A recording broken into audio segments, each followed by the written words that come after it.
बिस्मिल्लाहिर्रहमानिर्रहीम 1358 हज़रत शुएब रज़ी अल्लाह ताला अन्हु शुएब से रिवायत है।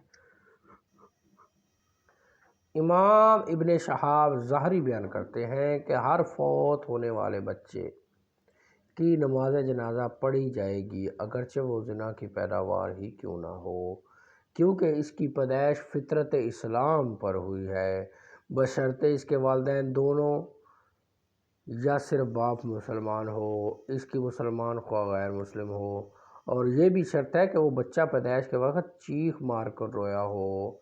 अगर इसने पैदाइश के वक्त चीख नहीं मारी तो वो नातमाम बच्चा है, इसलिए इसकी नमाज जनाजा अदा नहीं की जाएगी। क्योंकि हज़रत अबू हुरैरा रज़ी अल्लाह ताला अन्हु ने बयान करते हैं कि नबी सल्लल्लाहु अलैहि वसल्लम फरमाया, हर बच्चा फितरत इस्लाम पर पैदा होता है, इसके माँ बाप इसे यहूदी, नसरानी या मजूसी बनाते हैं। जैसा कि जानवर सही और सालम वज़ू वाला बच्चा जनता है, क्या तुम इनमें कोई कान कटा हुआ देखते हो? फिर हज़रत अबू हुरैरा रज़ी अल्लाह ताला ने यह आयत करीमा तलावत फरमाई, ये अल्लाह की फितरत है जिस पर इसने लोगों को पैदा किया है। 1359 हज़रत अबू हुरैरा रज़ी अल्लाह ताला अन्हु से रवायत है, उन्होंने कहा, रसूलुल्लाह